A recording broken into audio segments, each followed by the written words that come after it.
በዚህ ሰዓት ሰበር የተባለ መረጃ ተሰምቷል። ቲክቶከሩ ሞን በፖሊስ ቁጥጥር ስር ውሏል። ከህብረተሰቡ ባህል፣ ሞራልና እሴት ተቃራኒ የሆኑ መልእክቶችን በማህበራዊ ሚዲያ ሲያሰራጭ የነበረው በቲክቶክ ስሙ ሞን በመባል የሚታወቀው ቲክቶከር በቁጥጥር ስር መዋሉን የአዲስ አበባ ፖሊስ በዚህ ሰዓት በተሰማ መረጃ መሰረት ግለሰቧ በቁጥጥር ስር መዋሏ ተሰምቷል። ሰላሌ የጠንቋይና የምትተኛ ሀገር ነው በሚልም በዚህ በማህበራዊ ሚዲያ የተሰራጨው ቪዲዮ እንግዲህ ከፍተኛ ቅሬታን መፍጠሩ ተከትሎ ሴቷ በህግ ቁጥጥር ስር የዋለች ሲሆንም ታሰረ ጠበቀው አልቀረም። በቲክቶክ ስሙ ሞን ተብሎ የሚጠራው ልጅ በፖሊስ ቁጥጥር ውስጥ ዛሬ መዋሉ ተዘግቧል። የአዲስ አበባ ፖሊስ ባጋራው መረጃ በቲክቶክ ስሙ ሞን አለበዛ ደግሞ ናትናኤል ባደግ ገብሬ ተብሎ የሚጠራው ልጅ ከማህበረሰቡ እሴትና ባህል ባፈነገጠ መንገድ በሶሻል ሚዲያ መልእክት በማስተላለፉ ምክንያት እንግዲህ በቁጥጥር ስር ዛሬ መዋሉ ነው የዘገበው። ተጠርጣሪው በተለምዷዊ ንግግር ሊገለጹ የማይችሉ አጸያፍ ቃላትን በተደጋጋሚ ጊዜ በዚህ በማህበራዊ ሚዲያ እንግዲህ በመናገሩና መልእክት በማስተላለፉ ምክንያት አሁን በቁጥጥር ስር ውሏል። የአዲስ አበባ ፖሊስ አሁንም ከማህበረሰቡ እሴት ባህል ያፈነገጡ መልእክቶችን የሚያስተላልፉ ቲክቶከሮችን እያደነ ይገኛል። ሞን እንግዲህ አሁን በቁጥጥር ስር ውሏል። ይህን ጉዳይ እንደተመለከታችሁ ሀሳባችሁን ኮመንት ላይ አስቀምጡልን። ፎሎ ማድረጋችሁ እንዳይረሳ። በቲክቶክ ስሙ የሚታወቀው ናቲ ሞን እንግዲህ በህግ ቁጥጥር ስር ውሏል።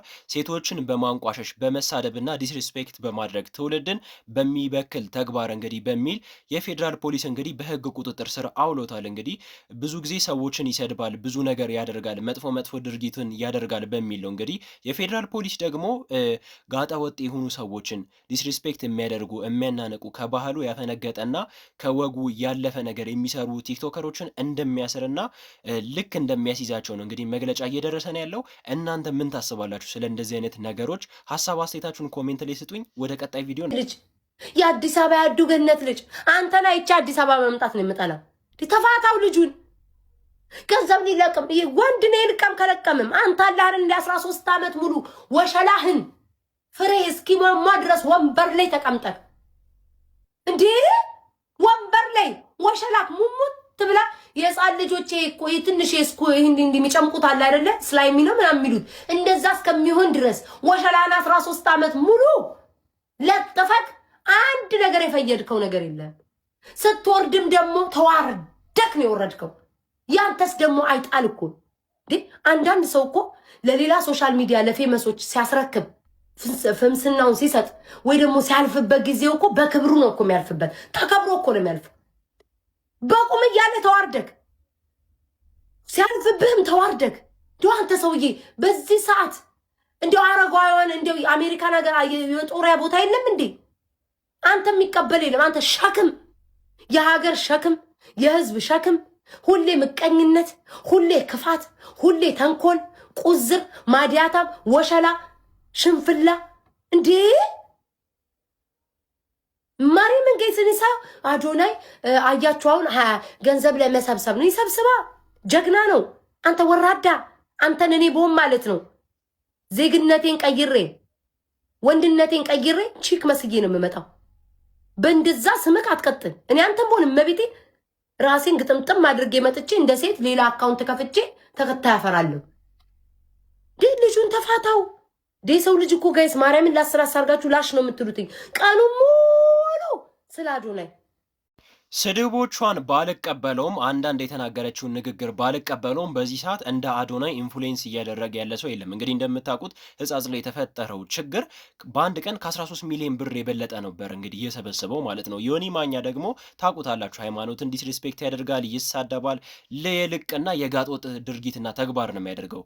አዶናይ ደግሞ እየሰራ ያለው ስራ ደግሞ በጣም የሚደገፍና የሚበረታታ ነገር ነው። በነገራችን ላይ ዮኒ ማኛ አንዳንድ ጊዜ እኩየውን እየፈለገ እኩየውን እየመረጠ አይደለም እየተናገረ ያለውና ንግግሮቿ በጣም የተመቹኝ ፓርት አለ። እኔ በጣም አፕሪሺየት አድርገዋለሁ። እናንተ ስለ አዶናይና ስለ ዮኒ ማኛ ንግግር ምን ታስባላችሁ? ሀሳብ አስተያየታችሁን እንዲህ ነው ብላችሁ ኮሜንት ላይ እንድትሰጡኝ ይፈልጋለሁ። ወደ ቀጣይ ቪዲዮ እንለፍ። ግለሰቧ በቁጥጥር ስር ውላለች። በተጨማሪም ፓስተር ሄኖክ ግርማን በቁጥጥር ስር ለማዋል ምርመራ መጀመሩን ፖሊስ አስታውቋል። ነብይ ሄኖክ ግርማ የተባለ ፓስተር ሰላሌ ጠንቋይና የመተተኞች ሀገር ነው በማለት በቸርች ውስጥ የተናገረው ንግግር በዚህ ሰዓት በሰላሌ ነዋሪዎች ዘንድ ከፍተኛ የሆነ ቅሬታን አስነስቷል። በመድረክ ላይ አንዲት ባዩሽ የተባለች ግለሰብ ከየት እንደመጣች ጠይቃት ከሰላሌ መምጣቷን ስትነግረው እኔ ያውቀዋለሁ ሰላሌ የጠንቋዮቹና የመተተኞች ሀገር ነው በማለቱ ቅሬታን ፈጥሯል። ከሰላሌ አገሩ የጠንቋይ ሀገር ነው የመተተኛ እና ከዚህ ፊት መስክሬ ነበር። አረ ስለ አረቄ አንዳንድ ሰው ሱፍ ስለለበሰ ብቻ፣ ትልቅ አዳራሽ ስላለው ብቻ፣ ዝነኛ ስለሆነ፣ በጣም በርካታ ሰው ስለሚከተለው፣ የኢየሱስን ስም ስለሚጠቀም፣ መኪና ስላለው፣ ስክሪን ስለገጠመ ብቻ ጠንቋይ የሆነ አይመስለውም። በነገራችን ላይ ይሄ ሰው በመንግስት ተጠይቆ የሚገባውን ቅጣት ማግኘት ያለበት ሰው ነው። ሰላሌ ውስጥ ጠንቋይ አለ ማለት አንድ ነገር ነው። ምክንያቱም ኤቭሪዌር ጠንቋይ አለ። እንኳን ኢትዮጵያ ውስጥ በመላው ዓለም ጠንቋይ ሞልቷል። ነገር ግን አንድን ሀገር ጠቅልሎ የጠንቋይ ሀገር ነው፣ ጠንቋይ ናቸው ብሎ ጠቅልሎ መናገር በህገ መንግስት ጭምር የሚያስጠይቅ ነውና ይቅርታ እንደጠየቀ ሰምቻለሁ። ነገር ግን እንደዚህ አይነት ጉዳይ በተደጋጋሚ በሰላሌ ብቻ አይደለም፣ በይበልጥ በሰሜን በአማራ ክልል በበርካታ ነቢይ ነን በሚባሉ ሰዎች የጠንቋይ ሀገር፣ የእንትና ሀገር፣ የመተተኛ ሀገር ተብለው ሲፈረጁ በተደጋጋሚ ይስተዋላሉ። ከፍ ካለ የሆነ ደብዳቤ ይጽፋሉ፣ ይቅርታ ምናምን የሚል። እንደዛ የሚባል ነገር የለም። ህገ መንግስቱ ተገቢ የሆነ እርምጃ ሊወስድባቸው ይገባል።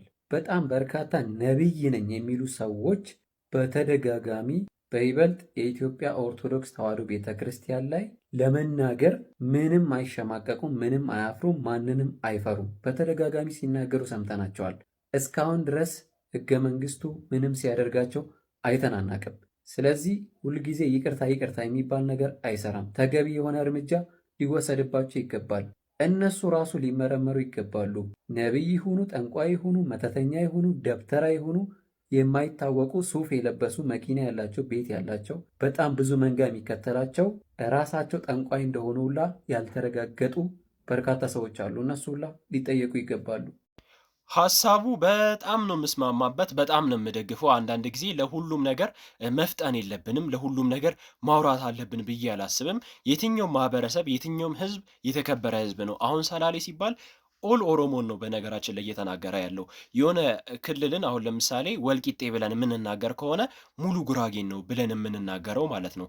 የሆነ ደብረ ብርሃን ብለን የምንናገር ከሆነ ደግሞ ሙሉ አማራ ክልልን ነው እንደተናገርን የሚወሰድብን እና አንዳንድ ጊዜ ሁሉንም ነገር በልኩ ብለን ብንናገር አሪፍ ነው ብዬ አስባለሁ። ይቅርታ ጠይቋል። እንግዲህ ይቅርታውን ሊቀበለውም ላይቀበለውም የሚችለው የመንግስት አካል ነው። እንግዲህ ልጁ የተናገረው ነገር በጣም ተመችቶኛል። እንግዲህ ሀሳብ አስተያየታችሁን ኮሜንት ላይ እንድትሰጡኝ ይፈልጋለሁ። ዛሬ ለእናንተ ያዘጋጀውላችሁ ቪዲዮዎች ይህንን ይመስሉ ነበረ።